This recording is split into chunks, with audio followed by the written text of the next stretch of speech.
요한복음 13장 시몬 베드로가 이르되 주여 어디로 가시나이까? 예수께서 대답하시되 내가 가는 곳에 네가 지금은 따라올 수 없으나 후에는 따라오리라.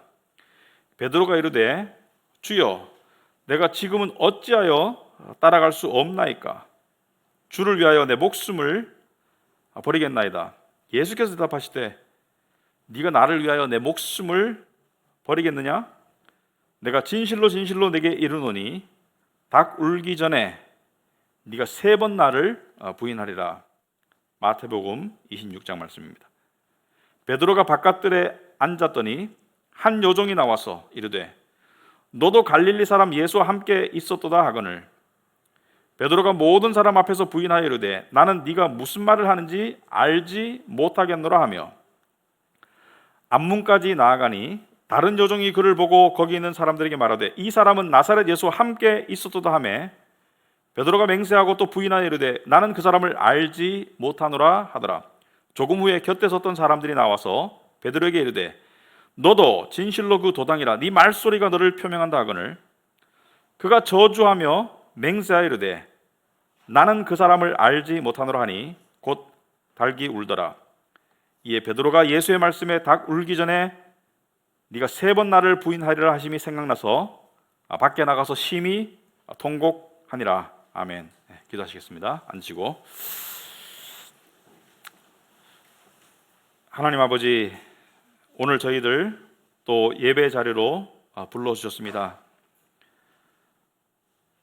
예수님의 수제자였던 베드로는 십자가를 향해 가시는 예수님 앞에서 자신의 충성과 결단을 맹세했지만 죽음을 불사한 충성을 맹세했지만 결과적으로는 3번씩이나 예수를 부인하고 그리고 슬피 울었습니다.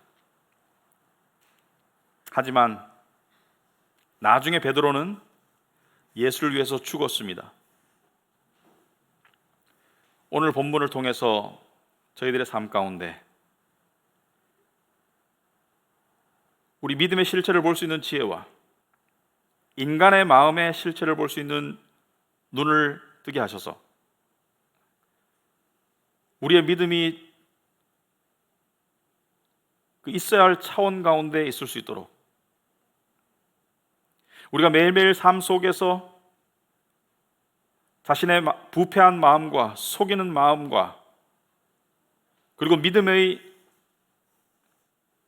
진리의 길을 가는 사이에서 우리가 어떻게 우왕좌왕하고 있는지 깨닫게 하시고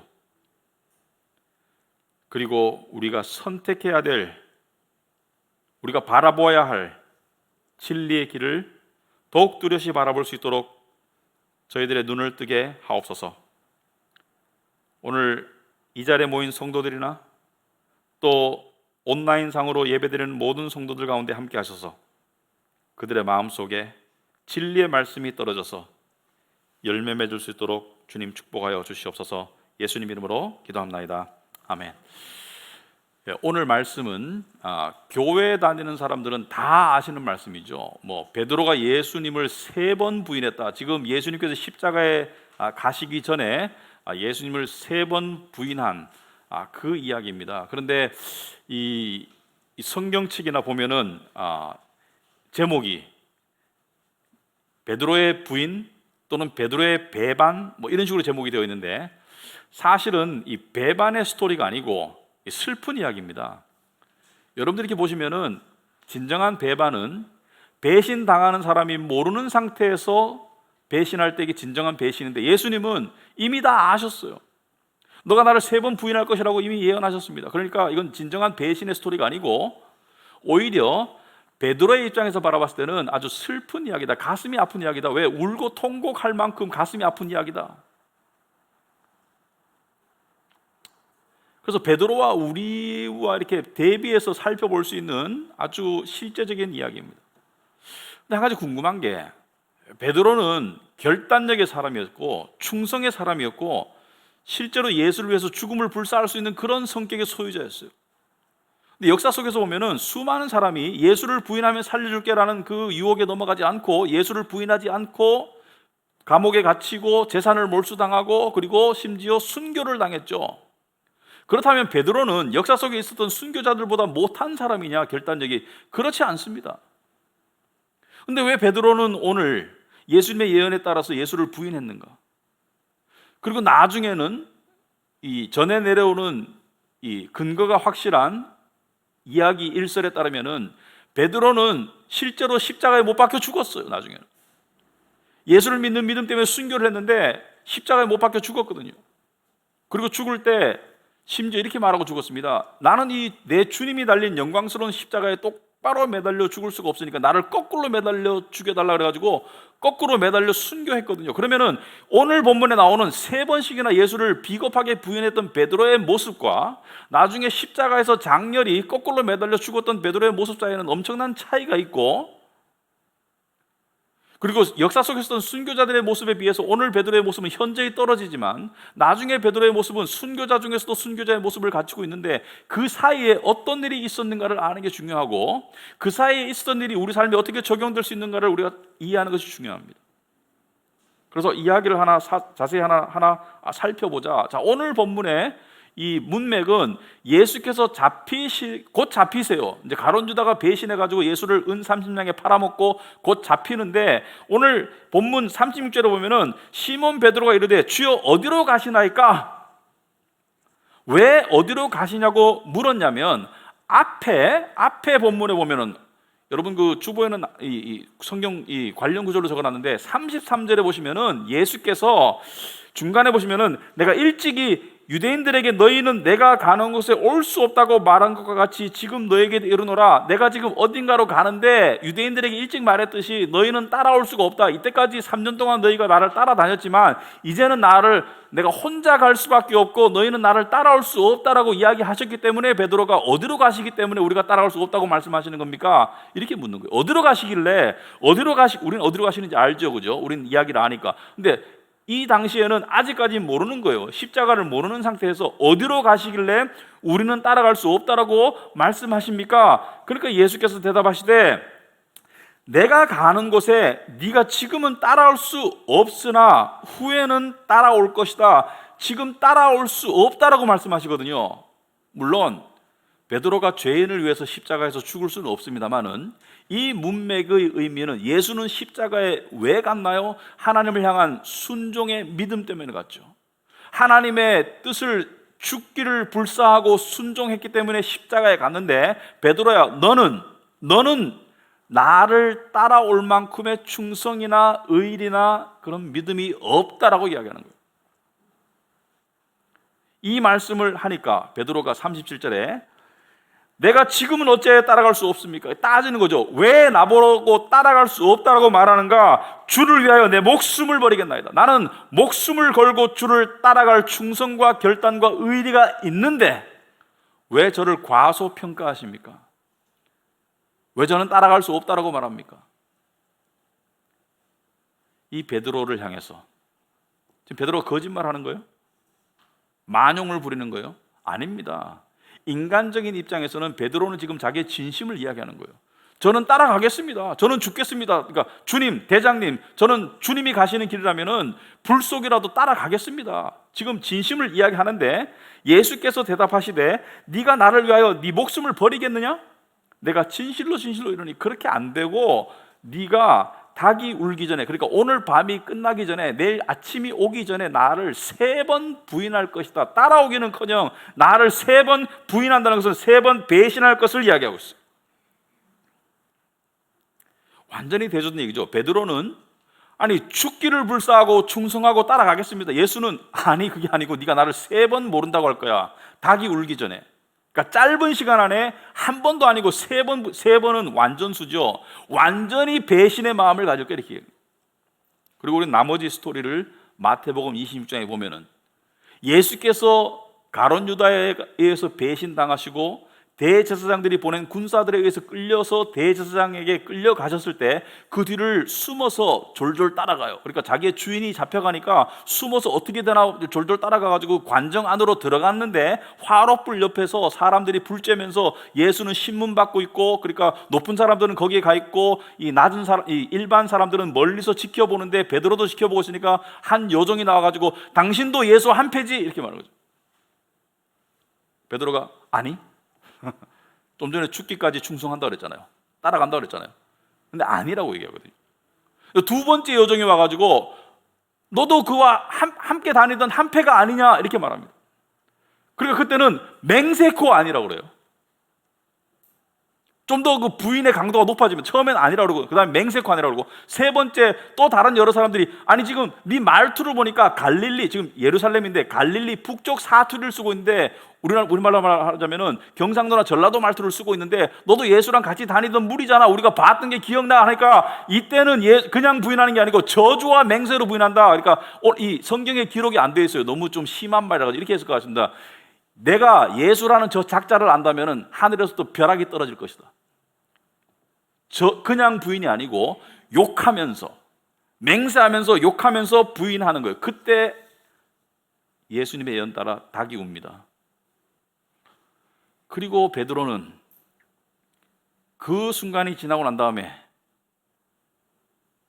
얼마 전에 하셨던 예수의 말씀이 떠올랐고, 그리고 밖에 나가서 통곡하고 울어요.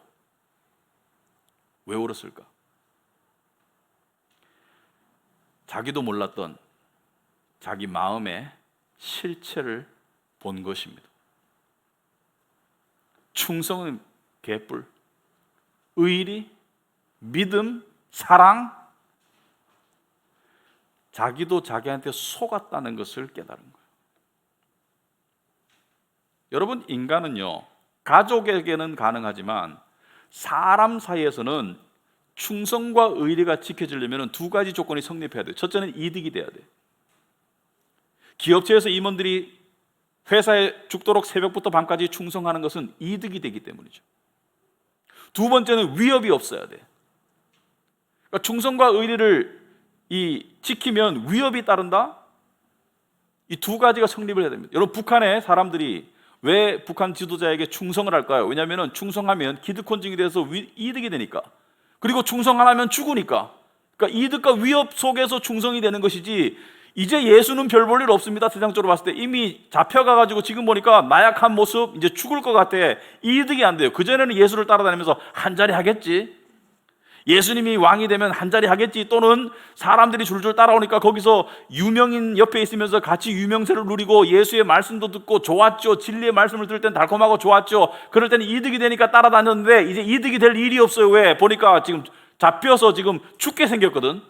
그리고 위협이 있죠. 왜? 예수를 안다고 하는 순간 자기도 같이 잡힐 수도 있고 자기도 죽을 수도 있으니까 이득도 안 되고 위협이 있으니까 깡그리 충성과 의리를 저버리는 게 인간의 마음이에요.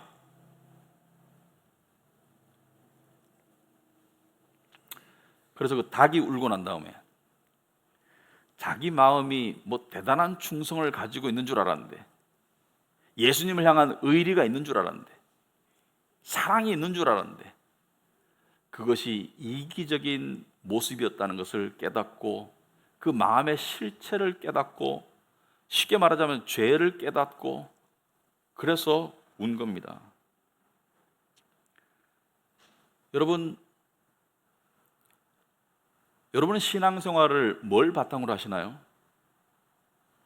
많은 사람들이 신앙생활 하면서 나는 그래도 충성스러운 면이 있는 사람이야, 나는 그래도 한다면 하는 사람이야, 나는 그래도 이 정도의 신앙인이야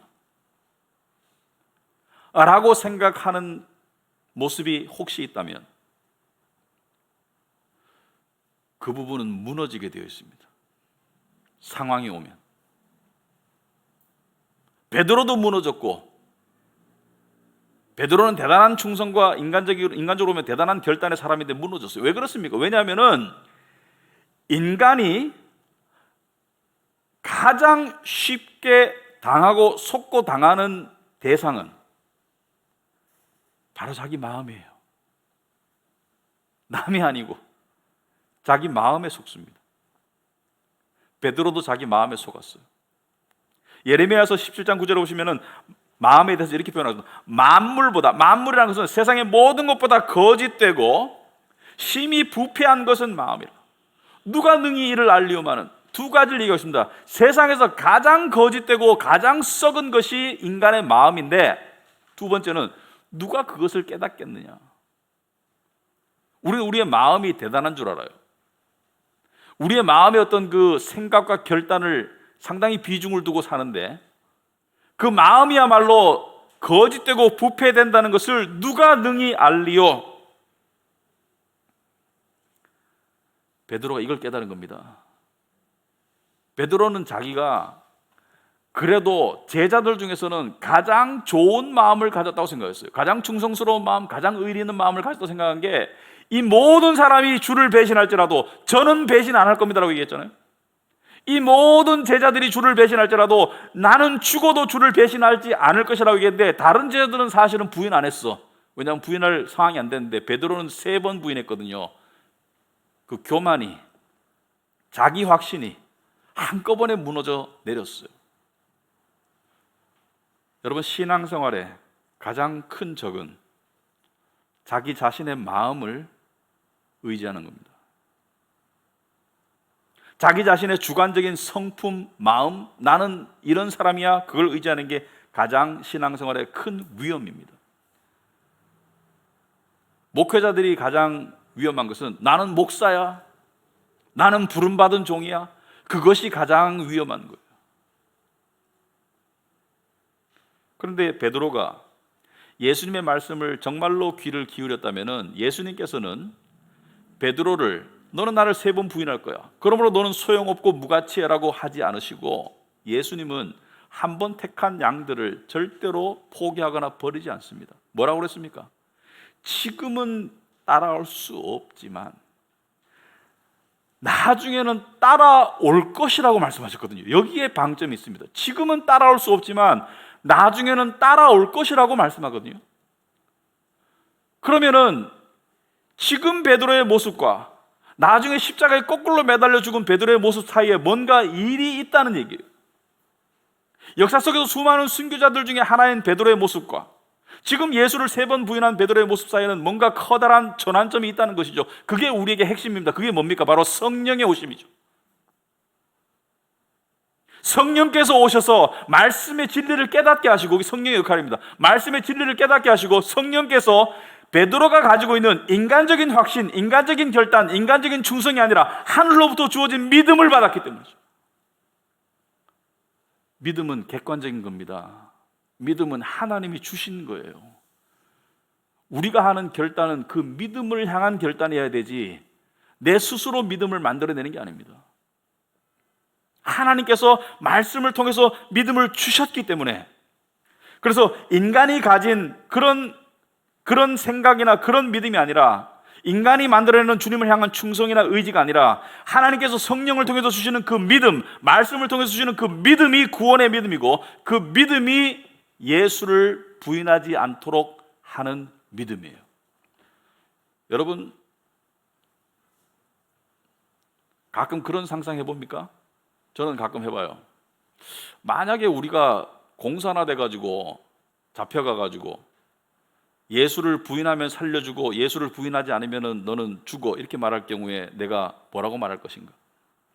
만약에 갑자기 중병이 걸렸을 때 나는 하나님을 향해서 믿음을 유지할 수 있을까? 만약에 큰 실패를 맛봤을 때, 내가 원하는 성공이 아니라 큰 실패를 맛봤을 때 하나님을 여전히 내가 믿고 신뢰할 수 있을까라는 질문을 해봅니다.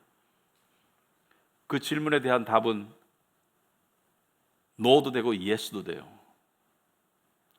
내 스스로의 마음의 결단으로는 안 됩니다. 하지만 하나님을 신뢰하게 되어 있습니다. 왜? 우리 안에 주어진 믿음 때문에. 하나님이 주시는 성령을 통해 주신 믿음 때문에, 말씀을 통해 주신 믿음 때문에 우리는 하나님을 믿고 나아갈 수 있습니다.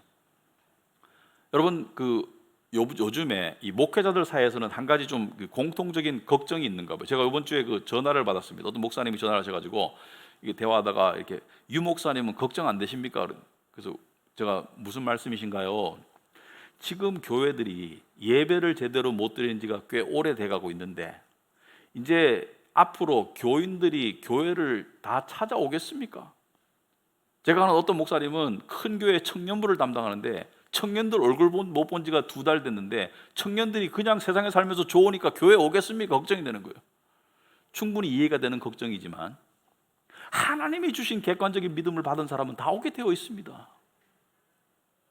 왜냐하면 그 믿음은 하나님이 주셨고 그 부르심은 하나님의 부르심이기 때문에 인간이 거부할 수가 없어요. 그래서 한편으로는 실제적으로는 걱정할 수 있지만은 그 원론적으로는 걱정이 안 되는 것이죠. 왜? 하나님이 주시는 객관적인 믿음과 하나님의 부르심 있는 사람은 왜 교회를 안 나와요?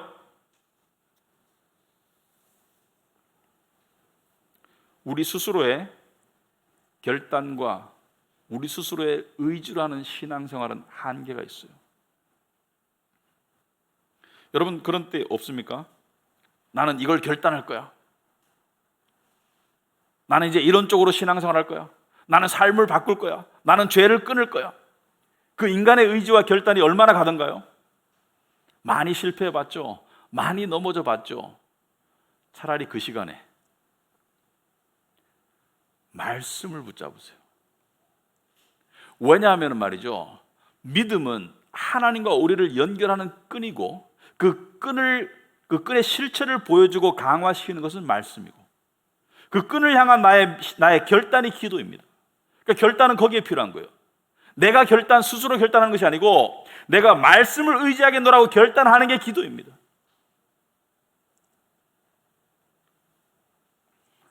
여러분 욥, 어느 누구도 그 사람의 성품에 의해서 완전한 믿음을 가진 사람은 아무도 없습니다. 욥은 믿음이 좋기로 소문난 사람이었지만 하나님께서 그를 치셨을 때, 하나님께서 마귀의 손을 통해서 사탄의 손을 통해서 그를 치셨을 때 욥은 이것이 화두였죠. 이런 상황 가운데서 내가 하나님을 의지하고 믿을까? 이런 상황 가운데서 내가 하나님을 신뢰할 수 있을까?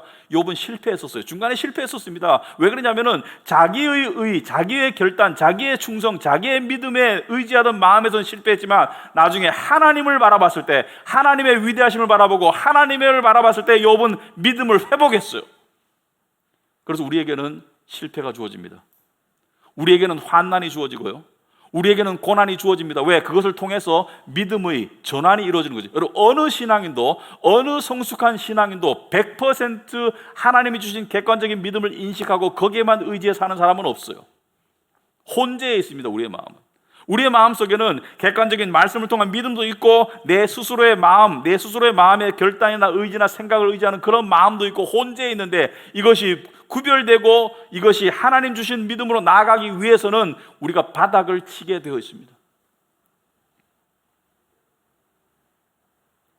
우리가 바닥을 칠 때 우리는 마음속에서 그것을 깨닫게 되는 것이죠. 어떤 사람은 심하게 바닥을 치고 어떤 사람은 가볍게 바닥을 치고 어떤 사람은 여러 번 치고 어떤 사람은 가끔 치고 사람마다 다르겠지만 바닥을 치게 되어 있습니다. 이번 주에 제가 영화를 하나 봤어요. 어떤 분이 이야기를 해서 영화를 봤는데 제목이 보신 분 있을 거예요. 교회 오빠입니다. 그래서 제가 처음에 들었을 때는 교회에서 뭐 연애하는 영화인가 이렇게 생각했어요. 그래서 안 봐 이랬는데 그게 아니고요. 이거는 그 제목은 좀 가볍게 들리는데 그런 내용이 아닙니다. 이 영화가 아니고 사실 다큐멘터리입니다. 보신 분들은 그냥 기억을 상기하는 의미에서 한번 들어보시고 다큐멘터리인데 이 부부가 나와요. 크리스천 부부가. 남편은 이관희씨고 30대고 그 신실한 기독교인이고 또 아내는 오은주 씨라고. 왜 실명을 쓰냐면은 실제 인물이 나옵니다. 배우가 나와서 연기하는 게 아니고 실제 인물의 삶을 수년간 찍어서 편집한 다큐멘터리가 영화로 개봉된 거예요. 그런데 이 이관희 씨는 휴대폰 연구하는 엔지니어고 아내 오은주 씨는 피아노를 전공해서 중학교에서 가르치는 교사예요. 그런데 둘이 결혼해가지고 신앙 가운데 결혼해가지고 딸을 낳습니다. 첫 딸을 낳았는데 얼마나 이쁘겠어요. 근데 딸이 태어난 지 얼마 안 돼서 100일도 되기 전에 이관희 씨가 운전을 하고 가다가 갑자기 배가 아파서 병원 갔는데 진단해 보니까 대장암 4기 말기예요. 말기암은 고치기가 힘들죠. 그래가지고 갑자기 삶이 바뀌죠. 딸은 태어났지, 그것만 해도 삶의 큰 변화인데 갑자기 가장이 대장암 말기인 거예요. 그래서 아내는 남편을 수발해야 되니까 어머니가 오셔가지고, 그러니까 시어머니, 이관희 씨 어머니가 오셔가지고 집안 살림하고 아기를 보살피는데 어머니가 너무 충격을 받으셨어요. 아들이 대장암 항암 치료를 하는 것을 보다가 너무 가슴이 아파서 어머니가 안방 옷장에서 목매달아 돌아가세요. 자살하세요. 그게 12월 31일 마지막 날. 자기는 암에 걸렸죠. 딸은 태어났죠. 어머니는 자기 때문에 목매달아 자살했죠. 그런데 얼마 안 있다가 아내가 또 아파요. 그래서 오은주 씨가 아픈데 가니까 또 림프암 말기야. 그래서 부부가 둘이 말기암 환자가 된 거예요. 어머니는 돌아가시고. 그래가지고 아내도 남편도 암투병 하는 가운데 아내는 머리가 다 빠지고 모자 쓰고 다니고 아무튼 그런 상황이 되었는데, 특이한 것은 이 속에서 우리 이관희 씨가 원망이 아니고 딱 한 번 하나님을 향해서 원망 비슷하게 한 것은 어머니 돌아가셨을 때, 하나님 제 믿음을 너무 시험하지 마옵소서. 그런데 이 속에서도 이관희 씨가 감사의 기도를 하는 거예요. 무슨 감사를 하느냐? 전에는 제가 믿음이 좋은 줄 알았습니다. 하나님, 교회에서도 믿음 좋은 교회 오빠였고 많은 자매들이 자기를 좋아했고 그리고 성실했고 신앙이 열심인 믿음 좋은 사람인 줄 알았는데, 이 암에 걸리고 보니까 내 안에 이렇게 많은 죄가 있는 줄 몰랐습니다. 죄를 고백하는. 이때까지 자기 자신의 결단, 충성에 의지하며 살았는데 이 시험이 오니까 내 안에, 내 마음은 썩고 부패한 것을 내가 깨달았습니다. 이것을 내가 깨닫지 못하더라면 하나님의 은혜를 어떻게 깨달을 수 있겠습니까? 이렇게 고백을 하는 거예요.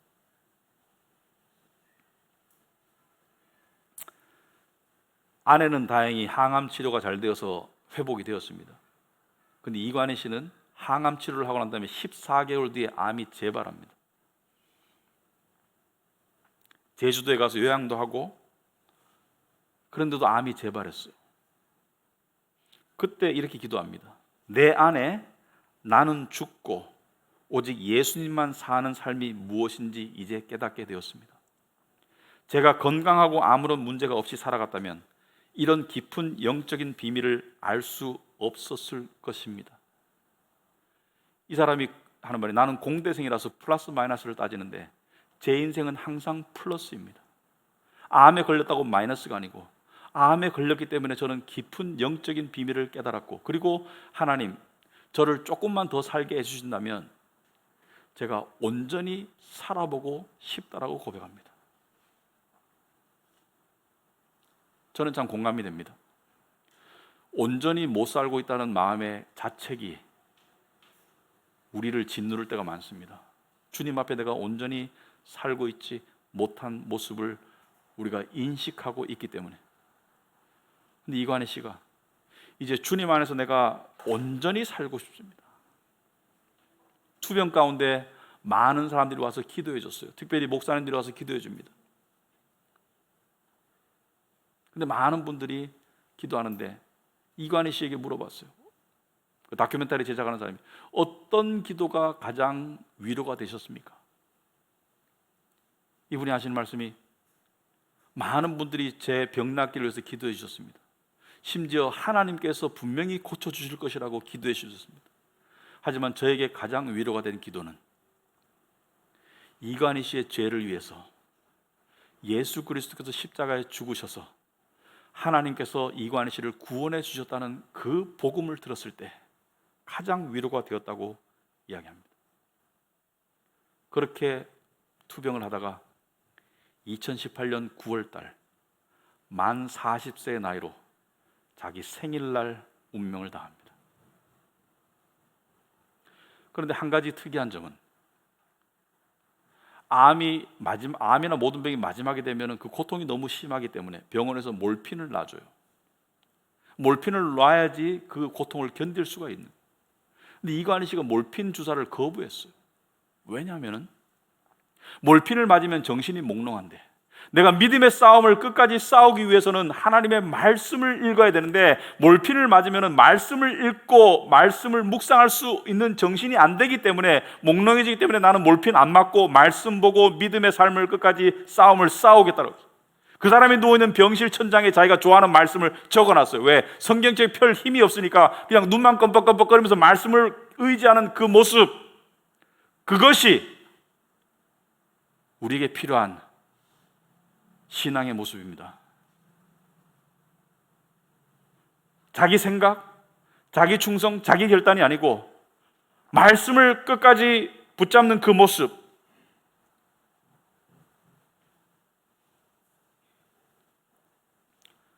여러분, 제가 이 본문을 준비하면서 제 자신을 성찰해 보았습니다. 다 말할 수 없지만 제 안의 문제의 핵심은 이거였어요.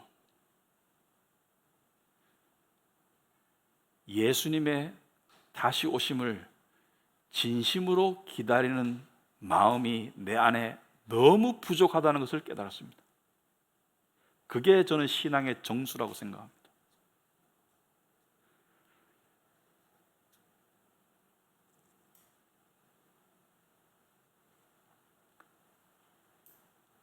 여러분, 시시각각 우리는 요구받습니다. 네 결단과 네 생각을 의지하고 사니, 아니면은 하나님의 말씀과 성령을 의지하고 사니. 오늘 아침에도 주일날 일어나서 제 마음이 어떠냐면, 솔직히 말하면요, 설교 준비는 다 했죠. 내용상으로는 다 했습니다. 어젯밤에도 정리해가지고 다 다듬었고요. 근데 제 마음속에 이 진리를 설교하고자 하는 마음의 준비가 안 된 거예요. 마음이 여전히 나약하고 혼미한 거예요. 그럴 때 마음을 다잡아야지 소용없더라고요. 그런데 하나님께 기도했습니다. 하나님, 도와주세요. 제가 설교를 해야 하는데 도와주세요. 근데 하나님께서 사도 바울의 말씀을 주시더라고요.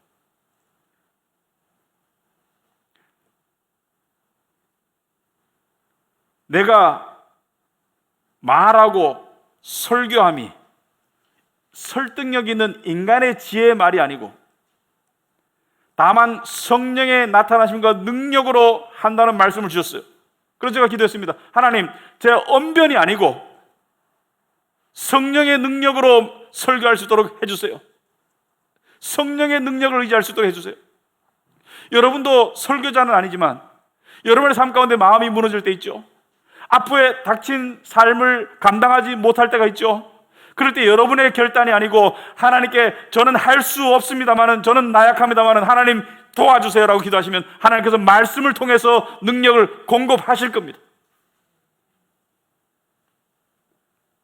객관적인 말씀을 통해서 우리가 신앙생활의 표대를 향해서 나아갈 때 하나님께서는 우리에게 힘 주실 것입니다. 여러분, 세상은 늘 흔들리죠. 지금도 흔들립니다. 지금만 흔들린 게 아니죠. 세상은 늘 흔들렸어요. 흔들림의 정도는 왔다 갔다 하지만 늘 흔들렸어요. 그리고 그 속에서 잘 들어보십시오. 우리 신앙인의 세상적인 육신과 마음도 함께 흔들립니다. 솔직히 그거는 믿음이 좋고 안 좋고 상관없어요. 다 흔들립니다. 경제적인 흔들림, 육신적인 흔들림, 유혹의 흔들림, 욕심의 흔들림, 불안의 흔들림, 두려움의 흔들림, 다 흔들려요. 그래서 안 흔들리려고 마인드 컨트롤 합니까?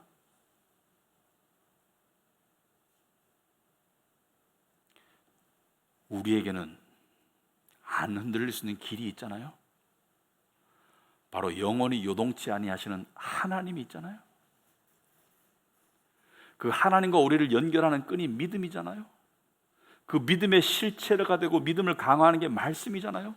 그 말씀을 향해서 내가 결단하고 고백하는 게 기도잖아요. 하나님은 우리에게 이렇게 말씀하시는 것 같습니다. 너희는 이 흔들리는 세상 속에서 영원히 흔들리지 않는 나라에 속한 자들임을 명심하고 살아가거라. 세상은 늘 변하고 흔들릴 것이며 너희들의 인간적인 마음 또한 자주 흔들릴 것이다. 하지만 너희 안에 심어준 믿음은 쇳덩어리 같은 거예요. 쇳덩어리, 오뚜기 밑에 있는 쇳덩어리 같은 거예요. 7번 넘어져도 8번 일어나는 쇳덩어리 같은 거예요. 그 쇳덩어리 같은 믿음을 주셨음을 기억하기 바랍니다. 그리고 우리에게 가장 중요한 것들은 흔들리지도 않을 뿐 아니라 우리에게 가장 좋은 것들은 변함이 없습니다. 변함이 없어요. 세상의 모든 가치 있는 것들이 변합니다. 가치가. 집값도 변하고 직장의 월급도 변하고 사업의 수입도 변하고 그리고 우리도 변하죠. 매일매일 늙어가니까. 하지만 한 가지는 안 변합니다. 바로 우리가 품고 있는 하나님과 영원한 나라는 절대 변하지 않습니다. 우리가 그 나라의 백성이라는 사실은 절대 변하지 않습니다. 그것이 우리의 힘입니다. 그것이 우리의 능력이고요. 어떤 사람들이 이렇게 말합니다. 요즘 사람들이 코로나 사태 이후에 세상은 많이 달라질 것이라고 그래요. 코로나 사태 이후의 세상은 코로나 이전의 세상으로 돌아갈 수 없을 것이라고 얘기해요. 그럴 수 있습니다. 하지만 교회는, 진정한 교회는 절대로 변하지 않습니다. 진정한 교회는 절대로 변하지 않을 뿐 아니라 변해 본 적이 없어요. 왜냐하면 진정한 교회는 하나님 나라이고 진정한 교회의 왕은 선거해서 뽑는 게 아닙니다. 예수 그리스도는 절대 변함이 없어요. 이번 주에 선거하셨죠? 민주당, 통합당, 여러분들이 확신 가는 대로 찍으신 분도 있고 투표를 안 하신 분도 있을 거예요. 그리고 우리는 기대합니다. 이 변화가 좋을까 안 좋을까? 하지만 기억하시기 바랍니다. 우리는 절대 변하지 않는 예배당 당원입니다. 우리의 왕은 변하지 않아요. 우리의 나라도 변하지 않고 우리의 신분도 변하지 않아요. 이것을 붙잡기 위해서 우리는 말씀이 필요한 겁니다. 이것을 붙잡기 위해서 하나님과의 시간이 필요한 겁니다. 여러분이 그토록 원하는 안전감, 그토록 원하는 평안, 하나님이 다 주실 수 있어요. 주시기를 원하세요. 하지만 조심하기 바랍니다. 많은 분들이 성경 읽고 기도하더라고요. 그런데 자기가 가지고 있는 틀 속에서 성경을 읽더라고요. 무슨 말이냐면 이 사업 성공하게 해주옵소서, 내 자식 잘되게 해주옵소서, 내가 원하는 거 이루게 해주옵소서라는 그 틀 속에서 말씀을 보니까 그냥 시편 읽고 마음의 위로받으려고 하고 그냥 희망적으로 하고, 그것이 주된 목적이면 절대로 여러분의 흔들리는 마음을 벗어날 수 없을 겁니다. 물론 하나님이 위로하시죠. 하나님이 소망 주시고 힘 주십니다. 하지만 잘 들어보시기 바랍니다. 오늘 밤에 집에 가시거든 예수 그리스도를 바라보고 묵상하는 그 믿음으로 말씀을 봐야 됩니다. 이관희 성도는 말기암에 죽어가면서 30대의 처와 어린 딸을 놓고 가면서 그 푯대를 계속 바라봤어요. 그리고 그의 죽음에 임박했을 때 모인 사람들이 이제 이관희 씨가 죽는구나라고 얘기 안 했습니다. 모두가 이구동성으로 하나님의 임재를 느끼고 이제 영원한 천국에 들어가신다고 얘기했습니다. 그게 우리의 미래입니다.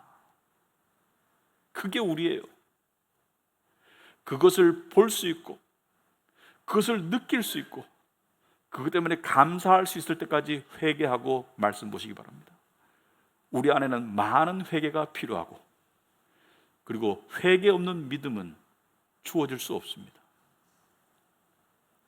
그 믿음을 우리에게 진리의 말씀을 통해서 성령으로 주신 하나님을 향한 찬송과 감사와 그리고 기다림이 저와 여러분 안에 실제적으로 조금씩 생겨나기를 정말로 축원합니다. 그것이 진정한 믿음입니다. 그 진정한 믿음으로 향한 믿음의 경주를 함께 해 나가시기 바랍니다. 기도하겠습니다.